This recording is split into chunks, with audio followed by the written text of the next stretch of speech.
Right, we now come to Prime Minister's questions. We start with Sureena Brackenridge. Thank you, Mr Speaker. Question 1. Prime Minister. Thank you, Mr Speaker. Our armed forces are working day and night to protect British lives and British interests in the Middle East. The RAF have flown over 230 hours of defensive operations over multiple countries, shooting down multiple drones, protecting British lives and our allies. We thank them for their courage and for their professionalism. Mr Speaker, this morning I had meetings with ministerial colleagues and others. In addition to my duties in this House, I shall have further such meetings later today. Prime Minister, strengthening Britain's defence capability and rebuilding our industrial base has never been more important. Can the government's £1 billion helicopter investment with Leonardo UK support skilled jobs across the UK, including Tata Steel in Wensfield and my supply chains in Wolverhampton North East, where we are immensely proud of our Black Country steel and manufacturing heritage? And will the Prime Minister ask relevant ministers to meet me to discuss securing more of those good jobs in Wolverhampton and Willenhall? I can thank my honourable friend and very happy to arrange the meeting that she is asking for. Our £1 billion investment in new helicopters is good news for steelmakers in her constituency and secures thousands of jobs across the United Kingdom. Mr Speaker, we're making defence an engine for growth. Jobs building helicopters, new Typhoons in the northwest, new frigates, creating a decade of shipbuilding on the Clyde. A Labour government investing in our armed forces. Leader of the Opposition, Kemi Badenoch. Thank you, Mr Speaker. Why does the Prime Minister think now is the right time to increase the cost of petrol? Prime Minister. Mr Speaker, we are not increasing the cost of petrol. We're absolutely clear in taking the measures that are necessary to deal with the impact of the conflict in Iran. We're dealing with that with other allies. We're taking the necessary action. But the best thing that we can do, Mr Speaker, is to work with others to de-escalate the situation. And Mr Speaker, as I said to the House last week, I took the decision that we should not join the initial US-Israeli offensive against Iran. The Leader of the Opposition attacked me for that decision relentlessly. She said that the UK should have joined the US and Israel in the initial offensive strikes.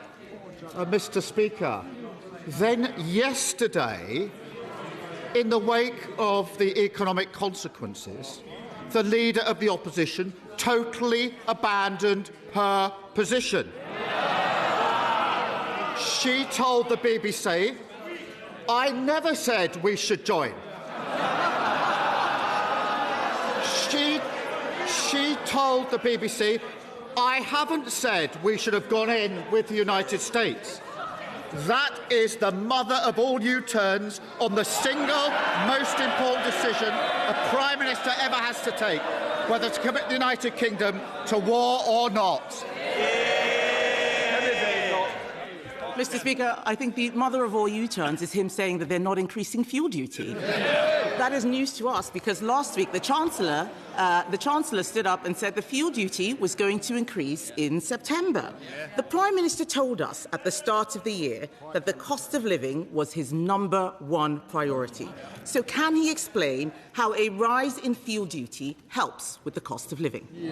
Mr Speaker, fuel duty is frozen. It's going to remain frozen until September, and we will keep the situation under review in light of what's happening in Iran. But, Mr Speaker,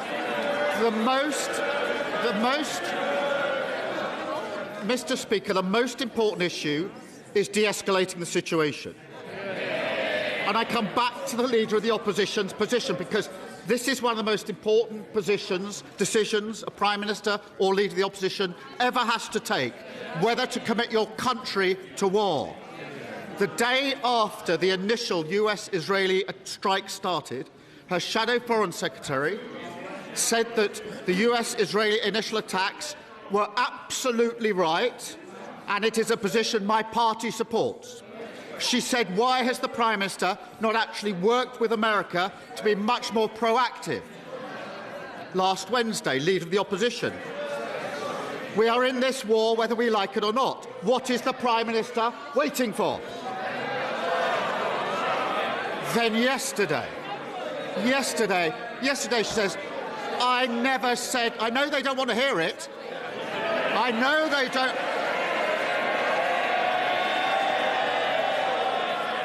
I wouldn't want to hear it if I were them. After all that, she says... Order, order. Enough is enough. I can't hear it. Who wants to lead the first ones out? Right, we'll have a little bit more silence. Prime Minister. So after 9 days of saying, join the war, join the war, join the war, yesterday she says, I never said we should join. I haven't said we should go in with the US. I'll tell you what's happened, Mr. Speaker. She and the Reform leader have been spooked because they realise they've jumped into supporting a war without thinking through the consequences. And now she's furiously trying to backpedal. Kemi Badenoch. The Prime Minister seems to be asking last week's questions. This week, I'm asking about fuel duty. He has said that he wants to help... Mr. Speaker, he has said that he wants to help with the cost of living. My constituents live in a rural area. They rely on their cars to get to the shops, take their kids to school, see their elderly parents. And they tell me the rising cost of petrol is the single biggest cost affecting family finances. So does the Prime Minister not understand how important cars are to people in rural areas, or does he just not care? Prime Minister. Mr. Speaker, we're working across all departments and with allies to deal with the impact of the conflict in Iran, as the House would expect. But she says about... If I'd asked her last week, her position would have been, we support the initial strikes and we want to join the war. This week, she says, we don't want to join the war. I'm sorry, that is a screeching U-turn. And Mr. Speaker, this is it. In this job, you don't get a second shot at making the right call on taking your country to war. If she were Prime Minister, Mr. Speaker, we would be in the war, and she would be coming back to Parliament a week later to say, oh, sorry, I got that one wrong. Order. Order. Order! I'm sorry I'm interrupting you, but unfortunately, we've got to stick to Prime Minister's questions, not opposition questions.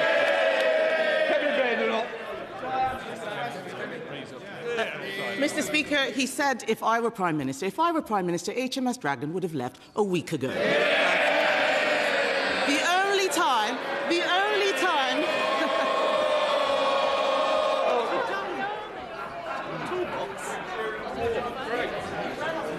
Mr. Speaker, the only time he's taken decisive action was stopping Andy Burnham from standing in the by-election. But let's talk about what the people out there are worried about. I heard from a builder, Mr. Speaker, who has 115 employees using 75 vans. With the jobs tax, sky-high energy bills, and now a hike in petrol prices, that builder is having sleepless nights.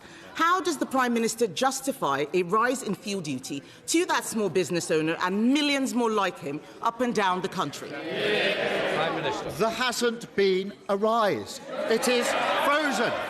There isn't going... It is frozen until September. And Mr. Speaker, she mentions the HMS Dragon. Can I first start by thanking the Royal Navy who are serving on HMS Dragon? Can I second say that what's been happening is it's been carefully being loaded with the anti-strike ammunition and capability that it needs. And the Navy and civilians have been working 22-hour shifts in relationship. But in relation to those that are taking the action to defend us, what does she say? Just hanging about. Just hanging about. That's how she described our pilots in the region. Let me tell you what they've been doing. Flying sorties in 7 of the 10 countries in the region day and night. taking out incoming strikes, protecting the lives of others whilst risking their own. If she had any decency, she'd get up and she would apologise. Mr. Speaker. Oh, hang on. I think they should wait for it. Mr. Speaker, I have never criticised our armed forces. I have criticised him. Order. Mr. Swallow, you're going out. I've had enough. Week in, week out. Either leave or I'll name you.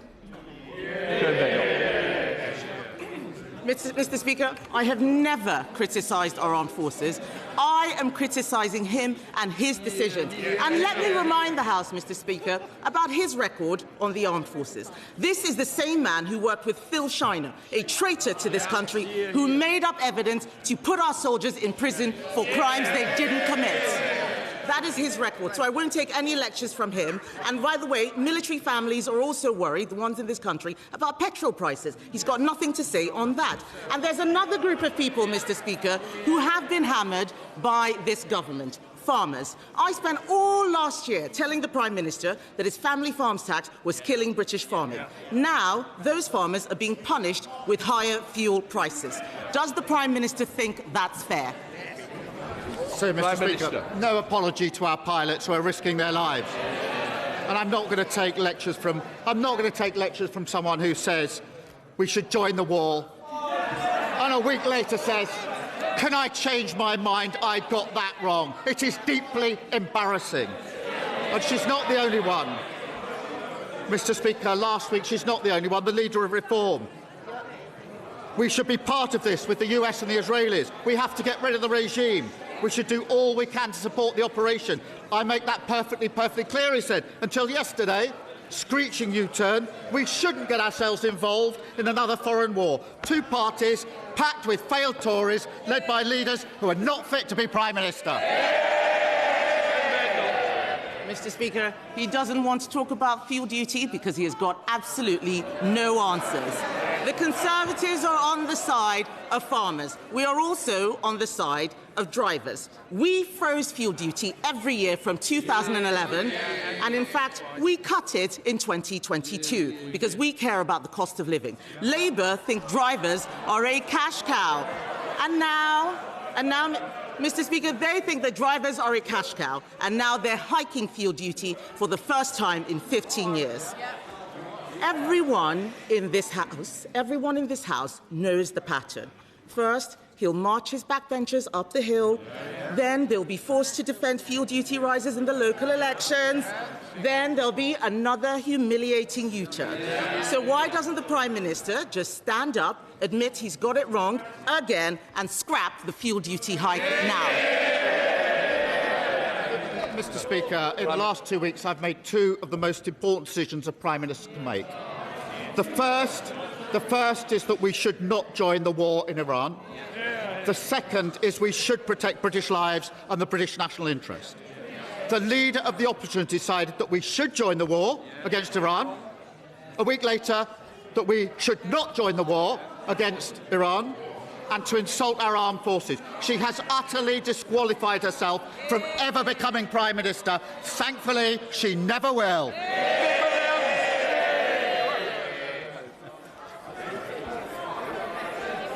Thank you, Mr. Speaker.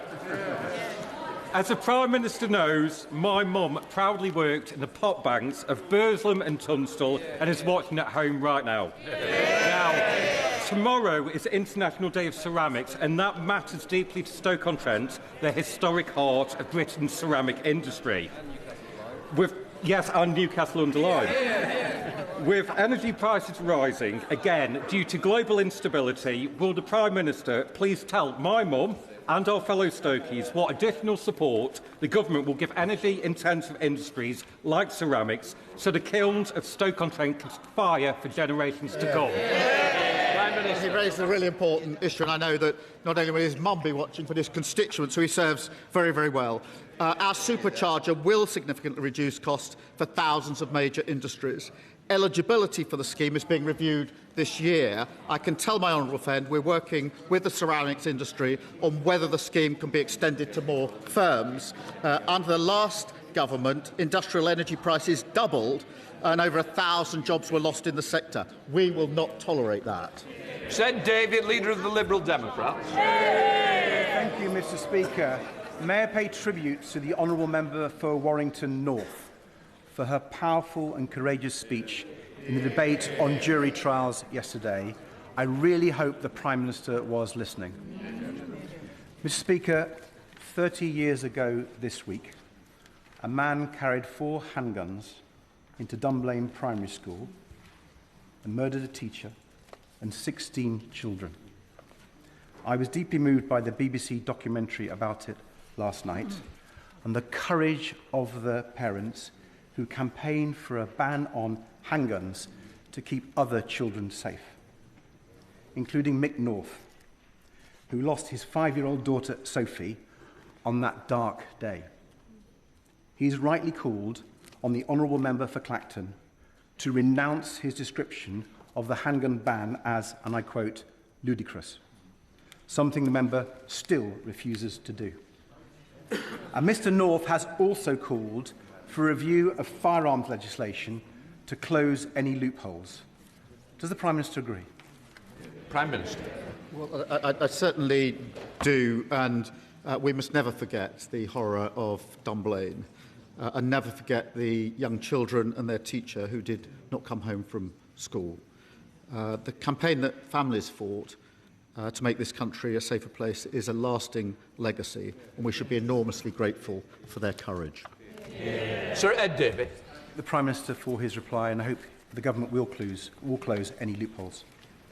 Mr. Speaker, this week families across the country have seen petrol prices rise at the pump, mortgage rates go up, and fixed energy deals get more expensive, all because of a war they did not start and do not support.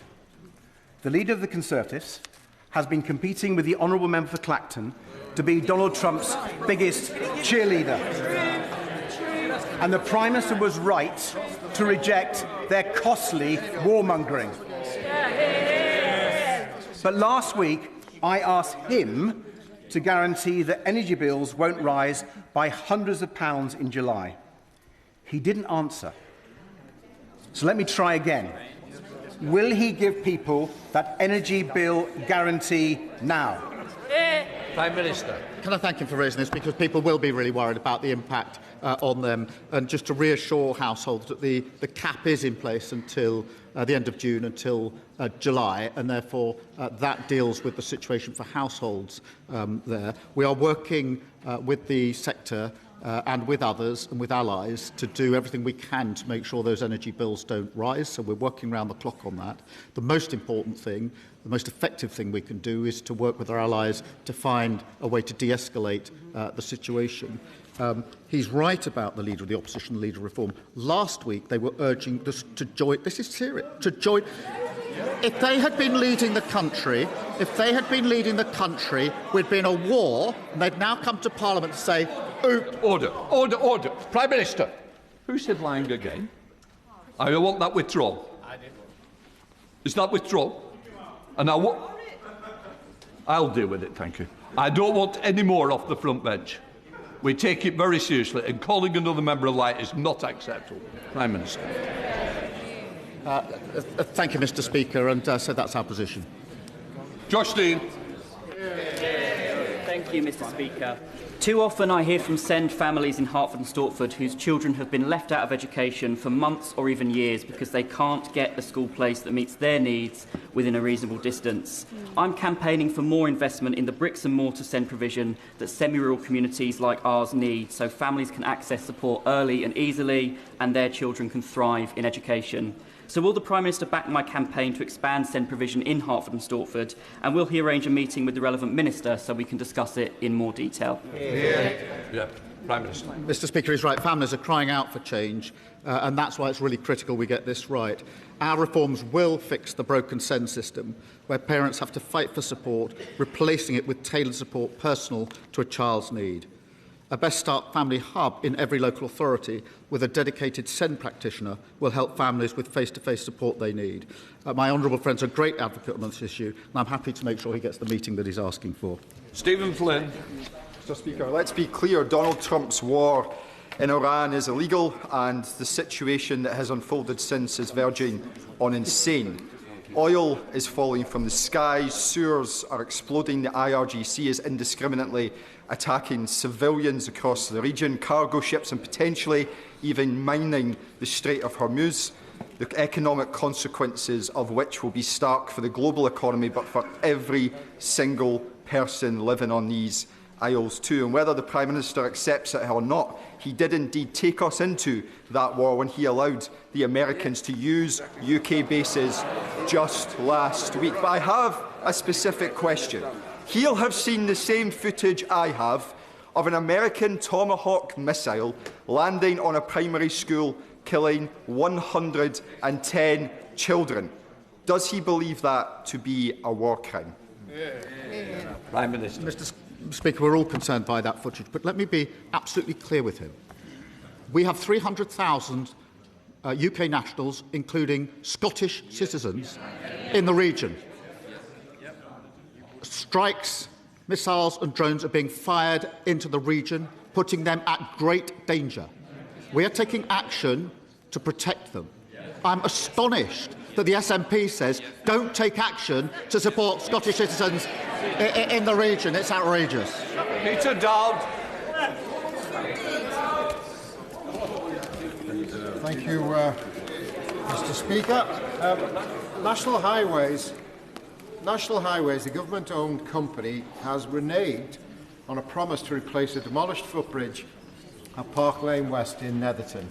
It crossed one of the busiest roads and junctions in Merseyside, used by countless residents, particularly children and parents going to and from infant and primary school. My constituents have requested that that bridge be replaced with no ifs or buts. Will the Prime Minister support my constituents' very reasonable request to honour that promise made by National Highways?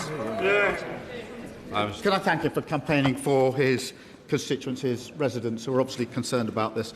As I understand it, National Highways has concluded the best option for all users, pedestrians and cyclists, is a new crossing.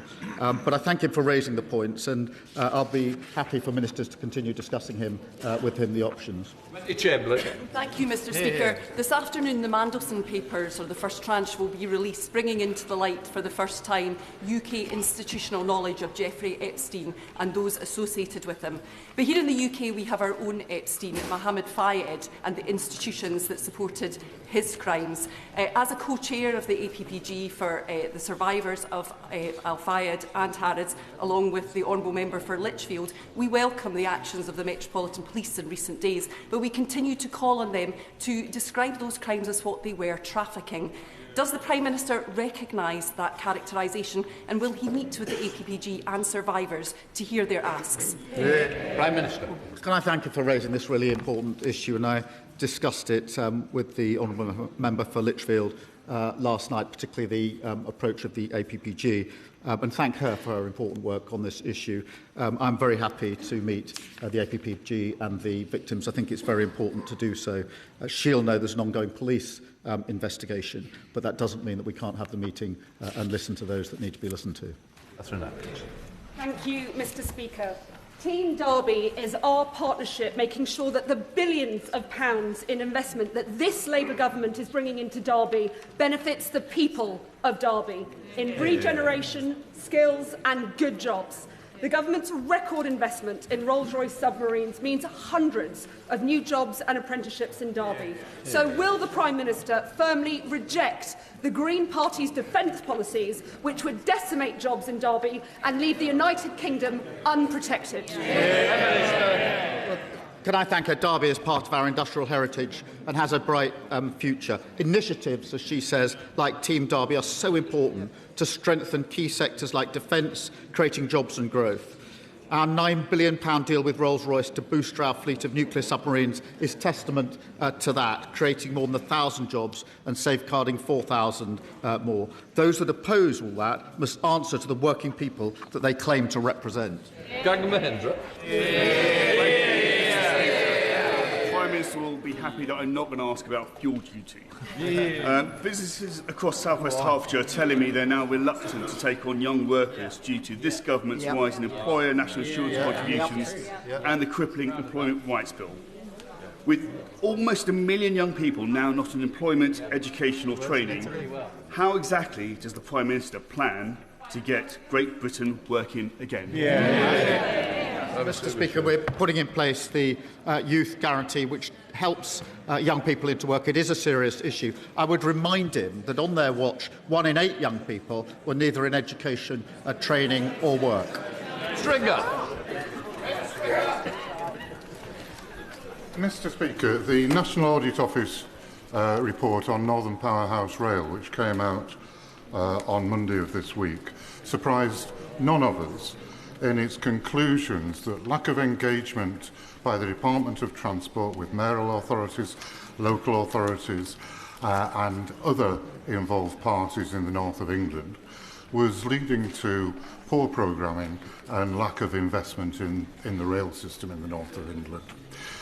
We deserve in the north of England a rail system fit for the 21st century, not the 19th century, which is what it is fit for. Investing in the rail system will enable growth in the north of England, which will benefit the whole of the country. Will the Prime Minister take a personal interest in the slowness of investment in the rail system so that we can have that growth? Prime Minister. Well, thank you for raising this important point. The party opposite gave nothing but false promises for a decade. We will deliver the biggest transformation of transport in the north for a generation, providing up to £45 billion of funding to deliver. We're taking forward all recommendations from the NAO report. That doesn't change the planning or the trajectory of the project. Dr. Andrew Morris.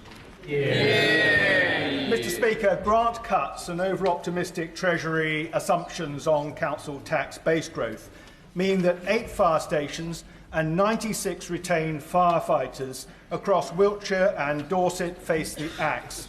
Would the Prime Minister please facilitate an urgent ministerial meeting for Wiltshire and Dorset MPs to discuss extending the preset flexibility permitted elsewhere at no cost to the Treasury to our fire and rescue service, so its fire stations and its dedicated firefighters can continue to serve our community? Prime Minister.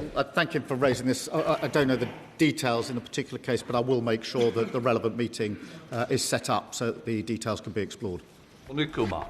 Thank you, Mr. Speaker. Russia's continued assault on Ukraine has devastated its healthcare system. Hospitals are under extreme pressure and their critical shortage of specialist staff to treat the injured.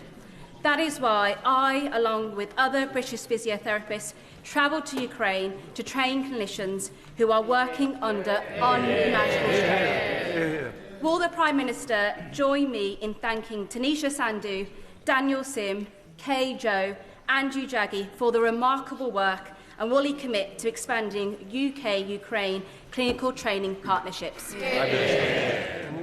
Yes, I will, and can I pay tribute to her and the rest of the delegation for their commendable work in Kyiv.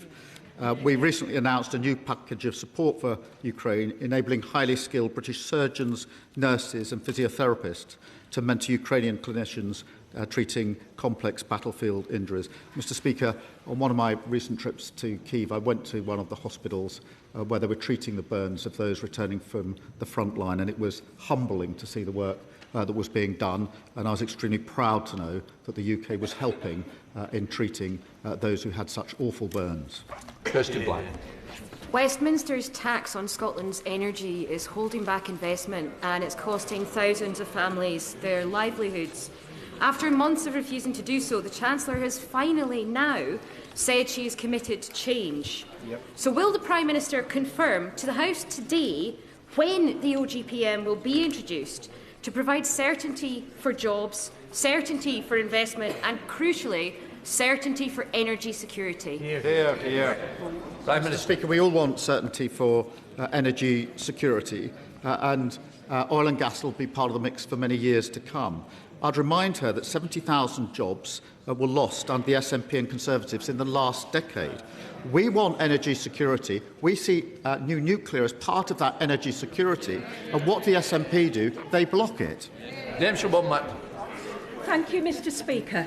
Silently and in semi-secrecy, London and the south east of England are experiencing the largest mass eviction by a private landlord in decades. Criterion Capital have issued at least 130 no-fault evictions across their portfolio, including in Britannia Point in Collier's Wood in my constituency. Those affected have done nothing wrong. They have paid their rent, looked after their homes and worked hard. They are simply victims of a voracious landlord who always wants more.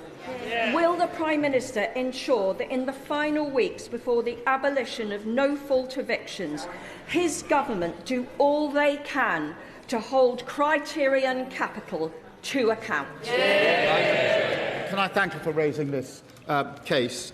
Renters should have security, and I condemn any unfair evictions. I'm proud, Mr. Speaker, to be abolishing Section 21, a practice that's pushed thousands of renters into homelessness. And I'll make sure the Housing Minister looks at the case that she's raised. Graham Stewart. Thank you, Mr. Speaker. Rural residents in Beverley and Holderness are reeling under the impact of higher fuel prices. Yet 2 days ago, the Chancellor said that in September, fuel duty would go up. So my constituents want to know, as the Leader of the Opposition repeatedly asked, is that fuel duty going to go up in September and add to the misery of my constituents or not? Prime Minister, for once in this place, give the House and the people of this country an answer. Yes or no? Fuel duty is frozen. It'll be frozen until September. In light of what's happening in Iran, of course we'll look carefully at the situation. But his constituents need to know, and it's right that they know, that it's frozen until September, not fear-marking. Martin Rhodes. Thank you, Mr. Speaker. The devastating fire on Union Street in Glasgow has destroyed small businesses and an iconic part of the city's heritage. But the exceptional skill and courage of our emergency services prevented an even greater tragedy. We need a rapid, thorough investigation with urgent implementation of recommendations. Local businesses, commuters and residents are already feeling the impact, and recovery must be a shared priority. Will the Prime Minister join me in thanking our emergency services and supporting efforts to rebuild this vital part of Glasgow? Prime Minister. Can I thank him for raising this devastating incident for Glasgow? My thoughts, and I'm sure everybody's thoughts, are with those who've seen their businesses and their livelihoods destroyed. Can I thank the emergency services who responded so quickly to the situation? And the people of Glasgow have seen far too many historic buildings suffer terrible fires over the last few years. And that's why we're investing to protect heritage buildings in England. But we'll keep a careful eye on the situation that arises. Stephen Gatlin. Mr. Speaker, yesterday in the Welsh Senedd, a secret Whitehall memo was called out by its members that showed this government's attitude to devolution, a muscular unionism that Boris Johnson would have been proud of. So can I ask the Prime Minister, when Scottish and Welsh voters go to the polls, will he respect that decision? And furthermore, what is it about those elections that so seems to terrify him at the moment? Prime Minister. Well, Mr. Speaker, I'm not going to make any apologies for spending more money in Scotland or in Wales to improve people's lives. There's been record investment under this government into Scotland. The question is, where's the money gone, John? Ken Craft. Thank you, Mr. Speaker. Last week, members from across this House and the other place felt compelled to write to Joe Boydell, the Chief Executive of Travelodge, following reports that in 2022, a man was given a key card and the room number of a woman staying alone in one of their hotels by staff. entered her room and sexually assaulted her. Most alarmingly, statements made by Travelodge implied that staff had acted fully in line with their security and safety protocols and within industry standards. Will the Prime Minister join me in urging Ms Boydell to take us up on our invitation to meet with all interested members of this House and the other place to outline what action Travelodge are urgently taking to meet their duty to safeguard women staying in their hotels? Can I thank her for raising this absolutely shocking case and for talking to me last night about the details of it. My thoughts are with the victim, who had a right to be safe and who has failed in the most appalling way. Travelodge must take serious action to ensure such an appalling incident can never happen again. I'm concerned at reports that they haven't met members of Parliament. They should do so, and I should add that the Safeguarding Minister wants to meet them as well, and they should do that as well. Vicky Slade. Thank you, Mr Speaker. 2 weeks ago it was confirmed that no extra time will be provided in the other place to allow the assisted dying bill to complete its course. If this blocks the will of this democratically elected House, it will be a travesty for democracy and, more importantly, a tragedy for all those who are relying on it and have waited so long, not least my own dad. Will he act now to prevent the dismissal of the views of 76% of the public, especially as other parts of our country approve it, and so secure a real legacy for social policy in this Parliament? Prime Minister. Can I thank her for raising this? And I know there are strong views, and I acknowledge her personal connection in relation to this, which shows how serious the issues are. It is a matter of conscience. It's for Parliament to decide the passage of the legislation, any changes. Scrutiny is a matter for the other place. We have a responsibility to make sure any legislation is workable, effective and enforceable. That completes Prime Minister's questions.